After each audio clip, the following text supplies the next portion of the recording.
एका खाजगी पार्टीला राजकीय रंग देऊन तिला रेव पार्टीचं स्वरूप दिलं गेलं। पुरावे प्लॅन केले गेले आणि आरोपी नसलेल्या लोकांना समाजासमोर गुन्हेगार ठरवण्यात आलं।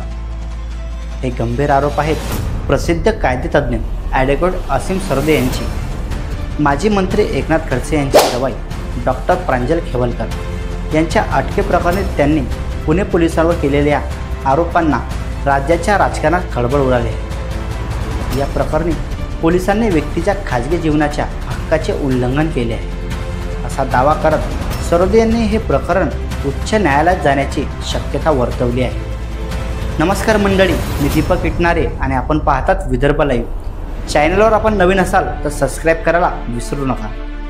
पुण्यातील रेव पार्टी प्रकरणात माजी मंत्री एकनाथ खडसे यांचे जवाई डॉक्टर प्रांजल खेवलकर आणि इतर 7 जणांना अटक केल्यानंतर हे प्रकरण चांगलंच गाजू लागलं आहे।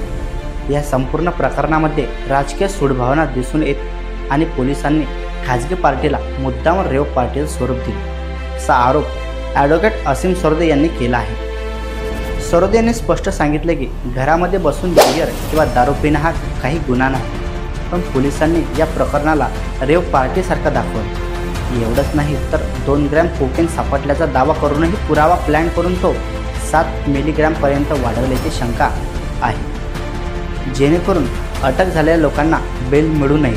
सरोदे यांनी यावर आणखी गंभीर आरोप करताना सांगितलं की पोलिसांनी आरोपी नसलेल्या लोकांचा व्हिडिओ व्हायरल करून त्यांना समाजापुढे गुन्हेगार म्हणून दाखवण्याचा प्रयत्न केला। हा व्यक्तीच्या खाजगी जीवनाचा हक्कावर मोठा आघात आहे। हे प्रकरण न्यायालयात गेलं तर पुणे पोलिसांची अडचण वाढणार आहे। सरोदे यांच्या मते रेव पार्टी म्हणजे मोठ्या आवाजातील संगीत, मोठ्या संख्येने लोक, अत्यंत तोडक्या कपड्यातील लोक आणि अफू, गांजा, नशिले पदार्थाचा वापर असलेला कार्यक्रम। मात्र पुण्यात जी कारवाई झाली ती या निकषापासून पूर्णपणे वेगळी आहे। त्यांनी पुणे पोलिसांवर थेट आरोप करत म्हटलं की पोलिसांनी राजकीय सूडभावनेतून हे प्रकरण हाताळलं आहे। एकनाथ खडसे यांची प्रतिमा मलिन करण्यासाठी हा संपूर्ण कट रचला गेला आहे। पोलिसांनी जे चित्र उभं केलं तो व्हिडिओ व्हायरल केला आणि आरोपी असल्याचा भासवण्याचा प्रयत्न केला।